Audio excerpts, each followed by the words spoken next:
그 심판 국민들이 심판하게끔 그럼 단일화에 네. 단일화 우리도 희생하면서 단일화에 우리가 뭐 하는데 저것들 꼴 보기 싫어서 못 찍는다. 이런 얘기를 당하지 않도록 그렇죠.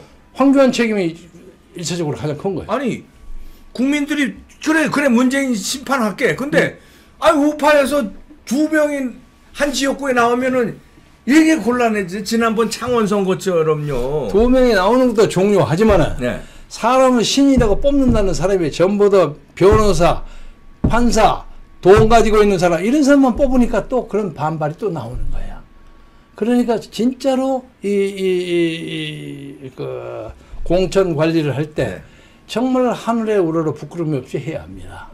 근데 그것이 세상에 어떻게 완벽한 것이 있을 수는 없겠지만, 그러나 지금도 딱 보면 맨날 뽑는 사람이 그런 사람들이야. 그리고 이제 사회 운동가 이런 사람이 있죠. 보수주의 운동가 얼마나 많습니까? 보기는 얼굴이 시커멓고 태양을 많이 받아서 끝이라고 목소리는 걸걸하고 이런 사람들. 이런 사람들은 민의를 대변할 수 있는 훌륭한 사람들이 있습니다. 불구하고 항상 탁 넥타이 적어단 그 수입료 많이 받은 변호사나 이런 사람이 딱 나와야 이게 이 나라의 현실이에요. 그러니까 공청관리라는 것은 그런 것을 잘 가려서 해줘야 되는 거예요. 네? 그런 것을 가려요. 그리고 뭐 박사, 교회도 박사지만 교수. 아니 왜 교수만 있고 국민을 대변할 수 있습니까? 사회운동가 그런 의미에서는요 민주당에서 그나마 참여연대니 뭐니가 사람들을 좀 뽑는 편입니다. 보수는 그걸 거의 안 해요. 명절 보세요. 돈 많은 사람, 부잣집의 아들, 판사, 검사, 변호사, 고급 관리 그러잖아요. 그런 그 행위를 전반적으로 바꿔야만 됩니다. 보수의 장르가 탄탄해질 수 있다고 생각합니다. 정광훈 목사님 뭡니까 그 메시지가 혹시 왔는지 한번 나왔는지 확인을 한번 핸드폰으로 해봐 주시죠. 생방송도 중이라도. 핸드폰 여기 안 나왔어요? 한번 정광훈 목사님 메시지 나왔는지 한번 확인해 주세요. 오후에 나온다고 그랬으니까. 아직 안 나왔을 거예요. 어저께 박근혜 대통령 서신에 대한 입장 발표라고 그럴까요? 근데 뭐 제가 예상하기로는 박근혜 대통령 그 서신에 감명 받았다. 적극적으로 박근혜 대통령 그 단합하려는데 부응하겠다. 뭐 이렇게. 내가 관계자들 전화를 한번 해볼게요. 네, 그러시죠. 전화 한번 해주셔서 그 좀 궁금해하는 사람들이 많으니까 저도 그렇게 예측을 합니다. 조건 없이 뭉친다. 뭐 무리한 요구 안 하겠다. 우선 단일화 하는데 내지는 통화까지는 안 가겠죠. 그 시간이 없으니까. 안 되겠죠. 통화까지는 후보 단일화는 반드시 이루겠다. 우리가 손해 보더라도 이루겠다. 이런 메시지가 정광훈 목사님이 옥중에서. 목사님 메시지 나왔습니까? 아직 언제쯤 나오냐? 언제쯤인가는 예상할 수 없고요. 아직은 안 나왔군요. 알았습니다. 강도 높게 조사가 진행 중입니다. 알았습니다. 검찰에서 지금 강도 높게 조사를 하고 있다. 뭘 강도 높게 조사를 한다는 겁니까? 광화문에서 연설하는 게 선거법 위반되는 거 아닙니까? 그리고 전 목사가 얼마 전에 그런 얘기했어요. 몇십 년 전에 무슨 한기총 예산 횡령 문제 같은 거 또 끄집어내 갖고 어쩌고 저쩌고 그러고 앉아 있대요. 몇십 년 전 것도. 그러니까 이 나라의 그 검찰하고 좀 낫죠.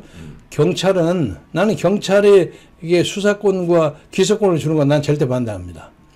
내가 그 경찰을 많이 당해봐서 세상에 이런 경찰이 없어.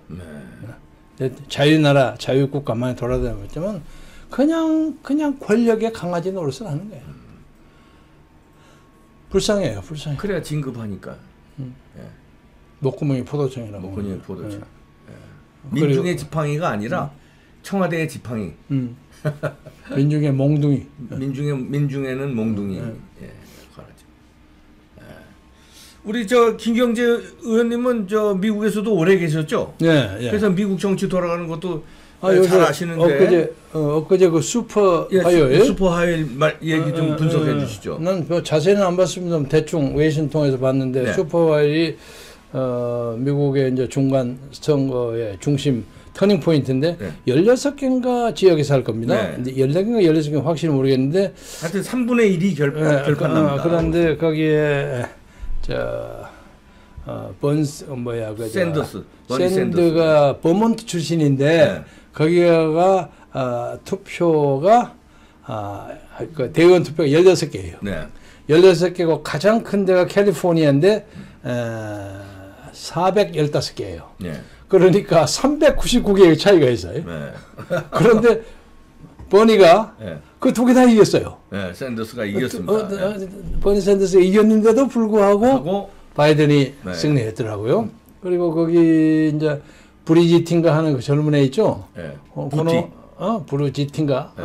부티. 네. 그놈아가 상당한 실력을 가질 수 있을 만한데 걔가 동성연애잖아요. 네. 그것 때문에 간 거예요. 그것 때문에. 아직까지 동성연애자를 대통령으로 만들 수 그리고 없다는 거죠. 네. 누구요? 그 부자. 네. 부자는 블룸버그. 그렇게 돈을 많이 썼는데 단 한 주도 못 이겼대. 그러게요. 그러니까 미국이 그렇게 돈으로 한다고 하지만은 돈으로 안 되는 것이 있어요. 네. 미국에 잘 아시죠? 네. 머니 톡스라면 돈이 말한다. 돈이면 다 할 수 있다. 그러니까 흔히 농담으로 그는 돈으로 살 수 있는 최고의 와이프다. She is the best wife that money can buy. 이런 말이 있어요. 그러는데 미국에는 자본주의 국가지만 돈으로 안 되는 게 있어요. 네.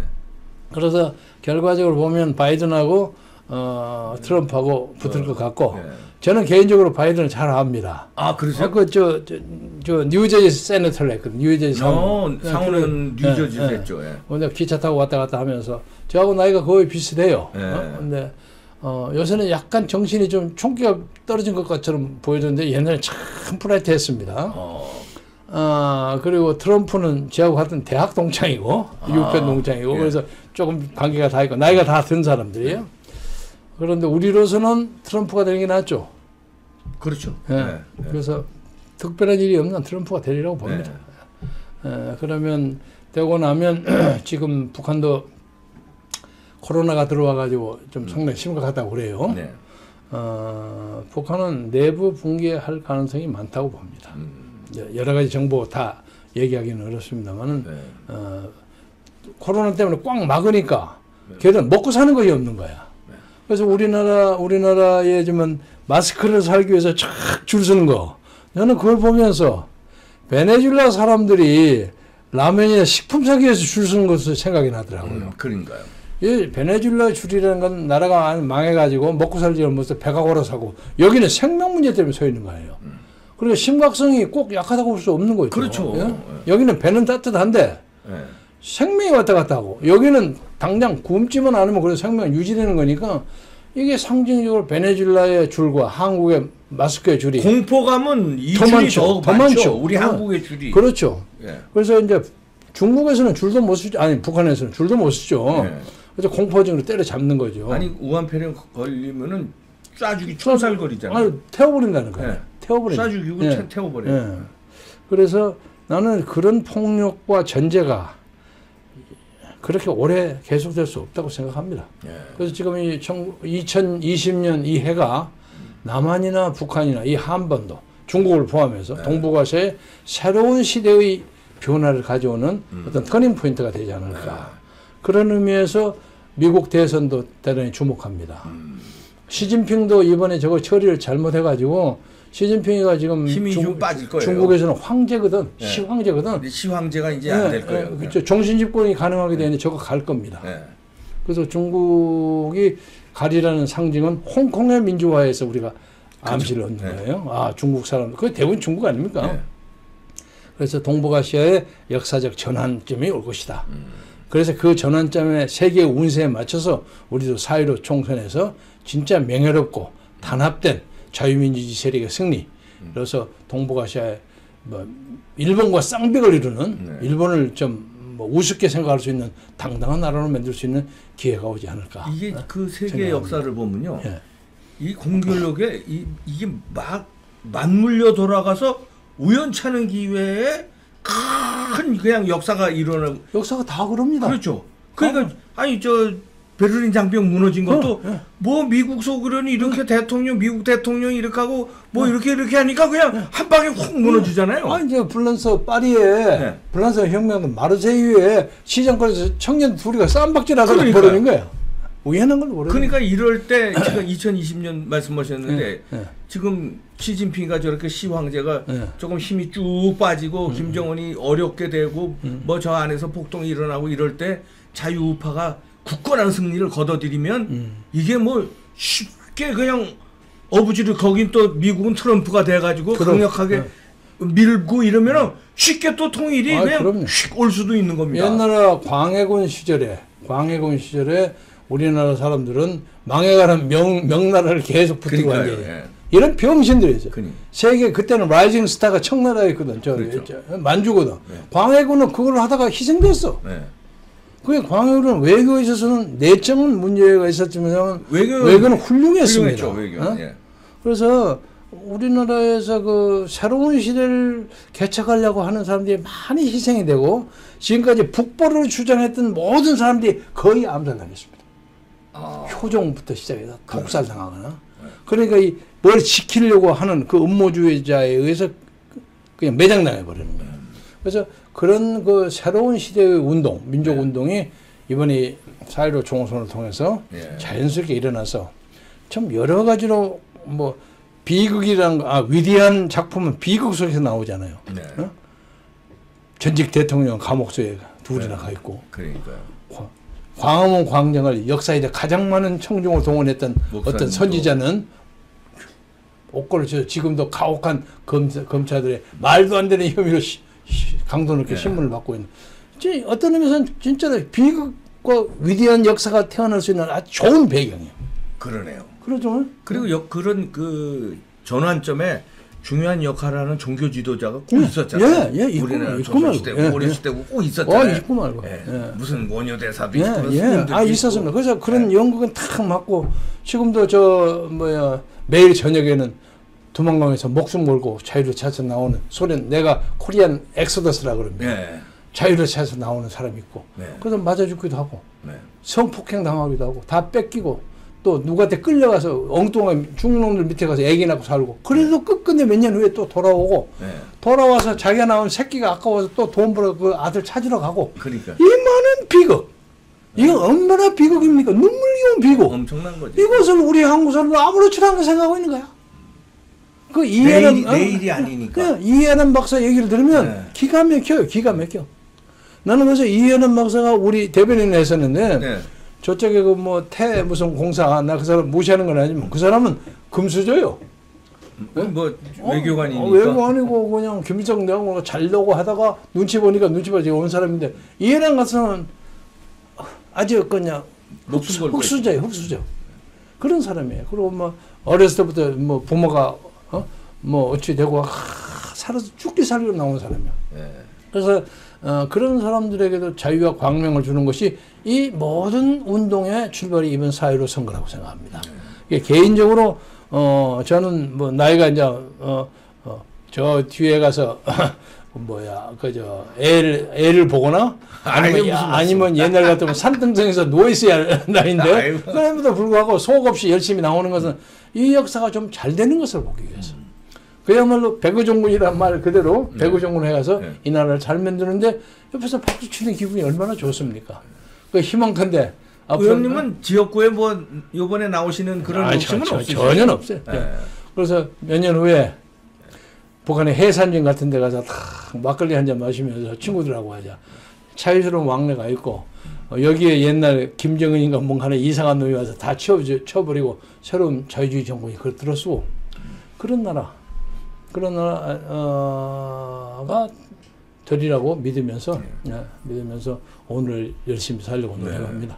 그 미국에도 아까 종교 지도자 얘기했습니다만 마틴 루터 킹이 그 I have a dream 그때만 해도 그게 통하던 처음에 웃기게 봐했죠. 그런 웃기게 흑인 놈이 와서 떼들 하는 거예요. 그 물결이 그 미국을 확 바꿔놨잖아요. 그럼요. 그 급기야는 그 후에는 흑인 대통령도 나오는 거고. 예. 흑인 대통령도 아주 신분이 형편없는 사생아거든, 사생아. 그렇죠. 예. 그런 사생아가 미국에서 대통령이 될 수 있다는 게 미국이 자유국가라는 얘기죠. 그렇죠? 예.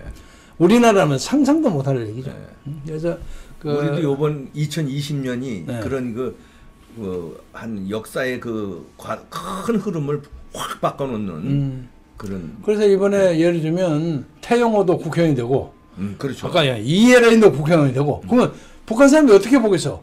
야, 저것들 말이야. 도망가고 어쩌고 하더니 쟤들은 여기를 남조선 국회의원이라고. 남조선 국회의원이었다는 거니까. 이거 얼마나 많은 메시지를 주겠어요. 그럼 이해란 박사도 그러면 지역구를 내보낼 지금 계획이 있습니까? 뭐 지역구가 적다지 않으면 비례라도 해야죠. 아이고 또 여기 와서 그렇게 노력해하고 식품 영화과 박사를 땄어요. 그럼요. 예. 나는 태영호보다 훨씬 더 귀중하게 생각합니다. 탈북 1호 박사예요? 그럼요. 박상학 같은 사람 말이야. 지 생업 다 때려치고 맨날 돈 모으면 삐라 해갖고 가서 드럼 때려서 그거 보내고. 그러니까. 그래 잡혀가고 경찰에 메시지 쭉 그리고 앉아 또 나오고. 그런 눈물겨운 노력을 하는 사람이 이 역사 주변에 있어요. 근데 우리는 너무 잘 먹고 잘 살고. 그런 사람을 왜 잡아갑니까? 정부가 할 일을. 그러니까 이 나라 경찰에 대해서 내가 그러는 거 아닙니까? 저도 지금 어저께 집에 가니까 출두하라고 출두 통지서 왔더라고요. 뭘로 출두해요? 종로 경찰서에서 불법 집회했다고, 거기서 연설했다고. 응? 지난번 네, 30몇 명을 소환한다고 또 그래서 어제 들어가니까 저녁에 와 있더라고요. 1차 소환에 제가 이제 못 갔죠. 그런데 하다 어이가 없어서 부끄러움을 모르는 민족이야. 이 민족은 자기가 뭐 하는 것이 얼굴 들고 다닐 수 없을 만큼 부끄러운 일인데 뻔뻔히 돌아다니는 거예요. 어제도 예를 들면 박근혜 옥중서신이 나왔을 때 좀 기대를 하자면 김무성 같은 사람이 좀 더 화끈하게 얘기를 했으면 훨씬 감동이 왔을 거예요. 물론 긍정적인 평가를 한 걸로 압니다만은 이렇게 내가 한때 쟁패를 겨루던 대통령이 1000일이 넘게 감옥소에 있었다니 내가 참 얼굴을 못 들겠구나. 그 고통에 대해서 참 절절하게 미안하게 생각한다. 이런 말을 했으면 상당한 사람들이 감동했을 거야. 야, 근데 김무성이가 한가락 간다. 근데 그런 게 없어. 내가 김무성이었다면 100번 했을 거예요. 그 사람 좋고 싶고 하는 거네. 좀 아쉬운 안열이 그럼 그래서 뭐 앞으로 또 좋은 것이 나오겠죠. 그래서 이번 선거에서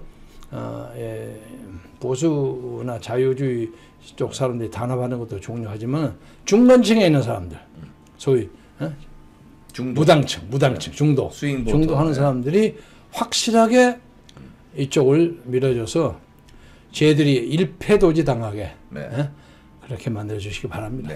그러기 위해서는 이제 국민들도 그렇게 만들어 주시기 위해서 단합하지만 하여튼 자유우파의 이 정치 세력들이 광화문 세력과 우리 박근혜 대통령의 편지대로 거대 야당하고 잘 선거 단일화를 좀 양보를 좀 하면서 단일화를 좀 잘 이루고 약속을 하셨으니까요. 몇 번 약속하셨고 우리의 미덕은 양보입니다. 정강훈 목사님도 약속하셨고 그러니까 박근혜 대통령의 이 결정적인 타이밍이 아주 딱 왔습니다. 딱 요 타이밍에 딱 나온 거지 편지가. 역시 선거에 여왕이십니다. 역시 대단히. 하여간 보통 여자나 보통 사람은 아니에요. 내공이 원래도 있었는데 감옥에서 1000일이 있으면서 내공을 더 거기서 얼마나 성찰을 했겠습니까? 성찰하고 얼마나 많은 그 인고와 배신의 그 수단이면 그랬겠어요. 다지고 또 다지고 하면 그 편지 아주 명문이더라고요. 진짜 처음부터 끝까지. 글씨가 그대로. 그거 한두 시간에 쓴 게 아니라 그건 저는 몇 번 연습을 썼답니다. 번을 했을 거예요. 명문이 나왔는데 제발 압승하는데 양보하면서 단일화 성공으로 이끌어 주시기를. 저 축을 또 담당하고 계시니까 미래가라면 최선을 다하겠습니다. 아이고.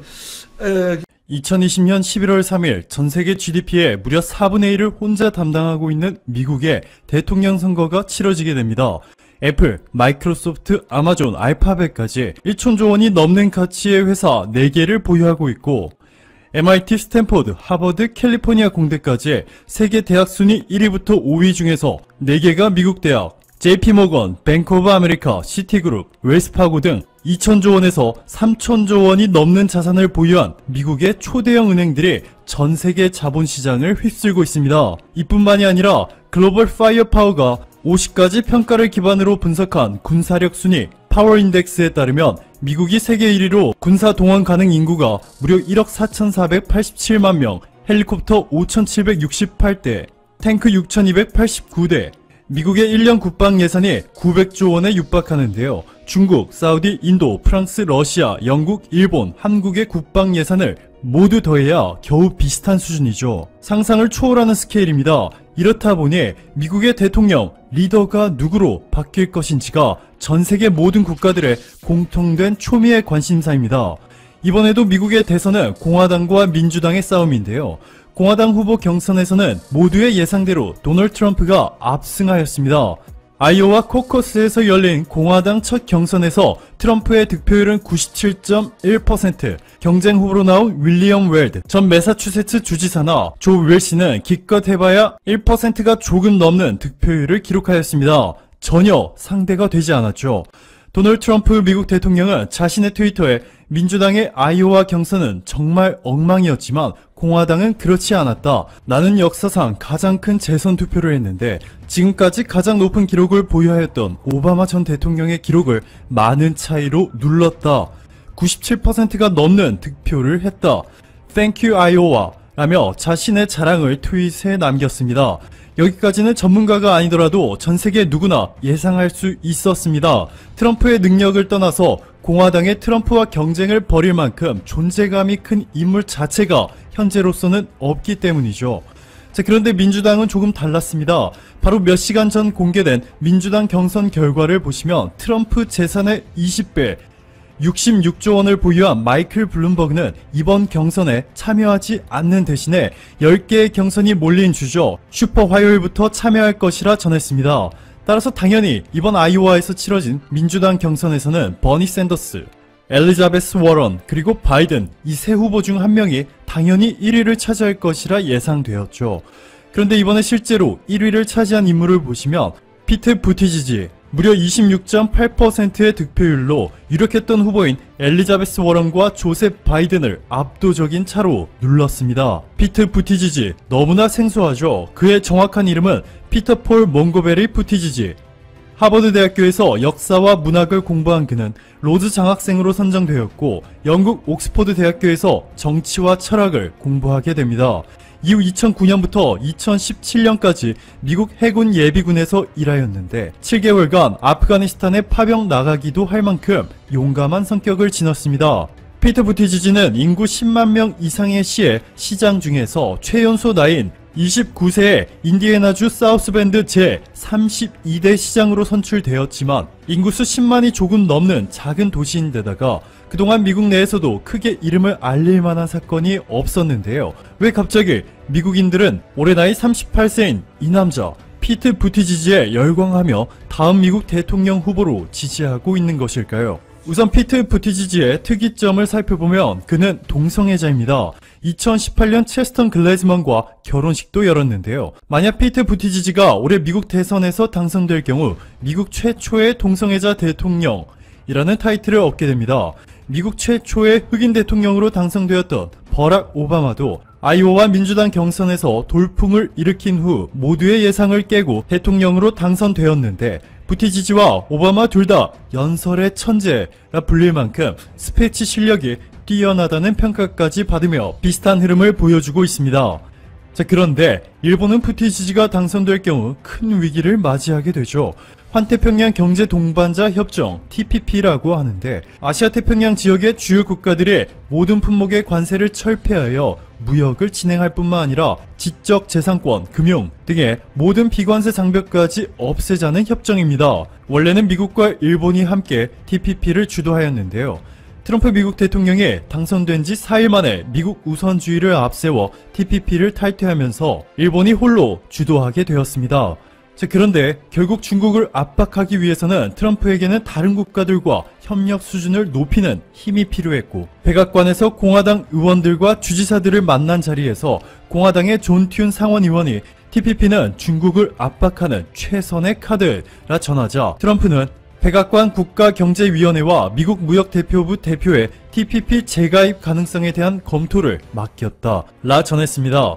미국을 다시 TPP로 끌어들이기 위해 일본이 그동안 얼마나 퍼주기 외교를 하였는지에 대해서는 모두들 잘 알고 계실 겁니다. 올해죠. 2020년 1월 1일부터 일본은 8조 5천억 원 규모의 미국산 농산품과 식품들에 대한 추가 관세를 철폐 혹은 대폭 줄이게 되었고, 대신 일본 언론들은 일본산 자동차의 관세를 지금은 못 낮췄지만 앞으로 미국이 낮춰줄 가능성이 생겼다는 식으로 알렸습니다. 그런데 로이터 통신의 보도에 따르면 미국 무역대표부의 로버트 라이트하이저는 미래의 자동차 관세를 논의하고 싶은 것은 단지 일본의 야심일 뿐이라 말해 일본에 다시 한번 충격을 주었던 것 기억하실 겁니다.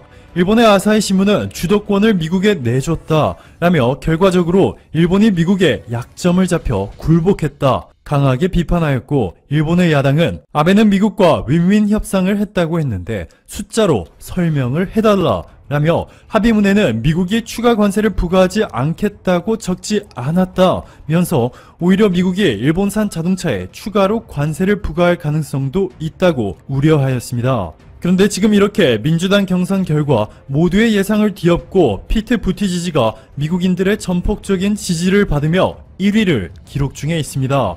부티지지가 일본이 그토록 원하는 TPP에 대해 어떠한 입장인지를 보시면 나는 TPP에 가입하지 않을 것이다. 노동, 환경, 디지털 경제 등 내가 보고 싶은 조항들이 없다. 라며 자신의 뜻을 확실하게 전한 것으로 알려졌습니다. 여기에 아베의 발언도 문제가 되고 있습니다. 앞서 전해드렸듯이 부티지지는 지난해 1989년생 체스턴 글래즈먼과 공식적으로 결혼한 동성애자입니다. 일본의 한 자치구는 최초로 동성 커플 증명서를 발급해주기도 하는 등 사회적으로 동성 결혼에 대한 지지 의견이 빠르게 확산되고 있음에도 아베 총리는 동성 결혼은 우리의 삶의 토대에 관한 문제이다. 헌법을 바꿀지 여부는 매우 신중하게 검토해야 한다. 라며 혼인은 양성의 합의로 성립된다. 라는 일본 헌법 24조를 고집하고 있습니다. 이보다 더 심각한 문제가 있습니다. 지지통신에 따르면 아베 내각의 히라사 가츠에이 자민당 중의원은 LGBT 이런 사람들만 있게 되면 나라는 망한다 라 발언에 세계적인 논란이 되고 있죠. LGBT는 레즈비언, 게이, 바이섹슈얼, 트랜스젠더를 합쳐서 부르는 단어로 가츠에이 자민당 의원이 성소수자들의 인권을 완전히 뭉개버린 발언을 한 것이죠. 가츠에이 의원뿐만 아니라 자민당의 스기타 미오 중의원도 LGBT 커플은 생산성이 없다고 말한 바 있습니다. 미국 역사상 최초로 미국인들의 전폭적인 지지를 받으며 최초의 동성애 대통령이 될지도 모르는 피트 부티지지가 일본과 어떠한 관계를 맺을지는 너무나도 뻔해 보입니다. 반면 문재인 대통령의 입장은 일본과 전혀 다르죠. 청와대 대변인의 브리핑에 따르면 대한민국 대통령의 입장은 동성혼에 대해서는 국민적 합의가 우선돼야 하지만 성소수자의 인권 문제와 관련해서는 사회적으로 박해받거나 차별받아서는 안 된다고 전했습니다. 부티지지가 강력히 밀고 있는 정책들도 한국에 매우 유리한 것으로 분석되고 있습니다. 웍스에 따르면 부티지지 후보의 5가지 핵심 공약 중 하나가 바로 재생에너지에 대한 투자를 최소 25조 원으로 대폭 늘리는 동시에 트럼프와 반대로 파리 기후협약에 다시 가입하고 강력한 환경 친화 정책을 펼치자는 것인데요. 문재인 대통령은 미국에서 이렇게 발언한 바 있습니다. 석탄, 원자력 발전에 대한 의존을 줄이고 2030년까지 신재생 에너지 발전량을 20%로 높이겠다. 대한민국 정책 주간지 공감이 산업통상자원부가 제공한 자료를 바탕으로 보도한 내용을 보시면 현재 태양광을 중심으로 한국의 재생에너지가 가파르게 성장하고 있고 이는 전 세계 트렌드와 일치합니다. 미래 핵심 에너지원은 재생에너지, 그 중에서도 태양열을 통해 에너지를 얻는 태양열 에너지가 핵심 중의 핵심인데요. 놀랍게도 한국의 한화큐셀이 미국 최대 규모의 퍼스트 솔라를 포함해 중국의 텅웨이, JA솔라를 모두 제치고 압도적인 차이로 세계 1위 태양광 셀 제조회사로 등극하였습니다. 자, 그런데 자세히 보시면 1위인 한국의 하나큐셀을 제외하면 나머지는 중국 기업들이 싹쓸이 해버렸죠. 미국이 중국의 태양광 에너지 산업 독식을 견제하기 위해서 손을 잡을 수 있는 선택지는 한국 하나밖에 없다는 뜻입니다. 하나큐셀은 1000만 명 이상이 사용할 수 있는 양 9기가와트의 셀 생산 능력을 보유하였을 뿐만 아니라 셀 효율 세계 1위로 유럽의 태양광 리서치 회사 EUPD가 6년 연속으로 유럽 최고의 브랜드 모듈로 한국의 하나큐셀을 선정하였습니다. 오늘도 감사합니다. 최고의 하루 보내시길 바랄게요. 안녕하세요. 이 시국에 지금 이시국입니다. 오늘은 일본 장관의 발언에 기분이 언짢아진 삼성이 일본 대기업을 망하기 직전까지 몰아붙인 상황에 대해 전해드리겠습니다.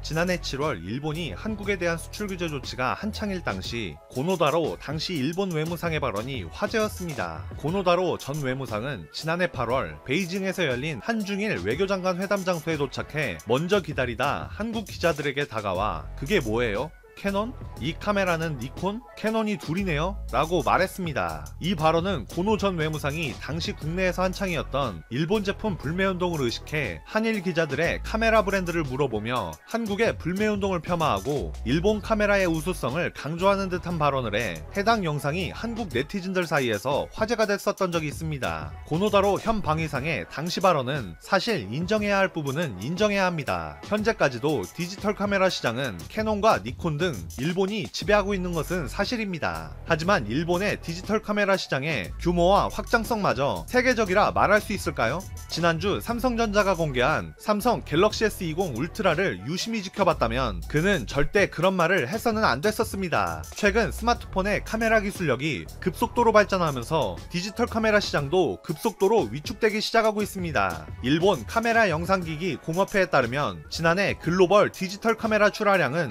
1521만 대로 전년 대비 21.1% 줄었습니다. 국내 시장 역시 마찬가지입니다. 지난해 국내 카메라 시장 규모는 32만 대 수준으로 그친 것으로 나타났습니다. 특히 똑딱이로 불리던 보급형 카메라의 판매량은 3년 새 3분의 1 토막이라는 엄청난 하락폭을 기록하고 있습니다. 그렇다면 핸드폰 카메라의 끝판왕이라 불리며 최근 발표한 갤럭시 S20 시리즈에 1억 800만 화소 카메라를 성공해낸 삼성이 과연 캐논과 니콘처럼 디지털 카메라를 만들어내지 못해서 국내 시장과 글로벌 시장을 포기한 것일까요? 단언컨대 절대 아니라고 말할 수 있습니다. 삼성전자는 조금 더 앞을 내다보았고 1억만 화소가 넘는 이미지 센서를 개발해내며 삼성은 DSLR과 동급이거나 스마트폰 고유의 휴대성과 영상 편집의 편의성, SNS 등의 실시간 공유 기능까지 갖춘 스마트폰의 카메라 시장을 더욱 크게 보았습니다. 이로 인해 핸드폰 카메라의 빠른 기술 진화로 전통 디지털 카메라 산업이 급격히 위축될 것이라는 관측이 힘을 얻고 있습니다. 실제로 지난 4년간 보급형 카메라 시장의 몰락은 말할 수도 없고 일본이 그토록 자랑하던 고급형 풀프레임 카메라도 지난 4년간 판매량이 꾸준히 감소하고 있습니다. 여기에 기존 이란 반사식 카메라 판매량 역시 27.6% 감소했습니다. 반면 삼성전자의 스마트폰의 경우에는 어떠할까요? 작년 갤럭시 노트 10이 국내에서 사전 판매량만 역대 최고치인 130만 대를 돌파하며 일본 브랜드가 주도하고 있는 국내 카메라 시장 전체 판매량의 5배에 달하는 수준으로 성장하고 있습니다. 업계 관계자는 스마트폰 카메라의 화소수가 하이엔드급 DSLR과 맞먹는 상황에서 국내 카메라 시장의 수요 감소는 최근 몇 년 새 가파르게 진행되고 있다며 사진작가 등 일부 전문가 수요를 빼면 앞으로 카메라 시장은 점점 작아질 수밖에 없을 것이라고 말했습니다. 최근 삼성전자는 AI 기술을 결합해 100배 확대의 촬영에도 화질이 크게 뭉개지지 않는 스페이스 줌이라는 압도적인 기술을 내놓았고 고급형 디지털 카메라의 전유물로만 알려졌던 4K 동영상 촬영을 넘는 8K 고화질 동영상 촬영까지 가능해 디지털 카메라 업계에 큰 충격을 주고 있습니다. 카메라 마니아들 사이에선 벌써부터 우려의 목소리들이 나오고 있습니다. 더 이상 크고 무거운 카메라를 들고 다닐 이유가 없어졌다. 일상생활에서 유튜브나 인스타그램 용도로 촬영하고 올릴 용도라면 스마트폰 카메라만으로 충분할 것 같다 등의 평가가 나오고 있습니다. 올해 삼성 갤럭시 S20 시리즈를 시작으로 1억 화소 이미지 센서가 장착된 스마트폰 스마트폰들이 나온다면 스마트폰 카메라의 성능 경쟁이 더욱 가열된 전망이 큽니다. 일본은 이와 유사한 상황을 이미 겪은 적이 있습니다. 일본은 90년대 전 세계 디스플레이 산업을 주도했으나 중국의 추격을 빠르게 인지하고 소형 디스플레이 시장과 프리미엄 제품군인 OLED로 전환한 한국과 달리 결정의 지형과 선제적 투자의 결여 등 일본 기업 특유의 단점이 고스란히 노출되며 결국 쇠퇴의 길로 접어들었습니다. 이번 디지털 카메라 시장 역시 이와 다르지 않다고 보고 있습니다. 일부 일본의 전문가들은 카메라 시장이 커질수록 전문가급 카메라 시장 역시 커질 수 있다는 반론도 내놓고 있지만 가파르게 추락하는 판매량과 전문가 수준의 영역까지 넘보는 스마트폰 카메라의 성능 발전 속도를 볼 때 그들은 또 다른 몰락의 미래를 보고 있지 못하는 것 같다는 생각이 듭니다. 고노다로 장관의 자부심 같았던 캐논과 니콘은 또다시 한국의 기술력에 뒤처지며 역사 속으로 사라지는 날이 머지않을 것 같습니다. 오늘 준비한 영상은 여기까지입니다. 지금까지 이슈국이었습니다. 끝까지 시청해주셔서 감사합니다.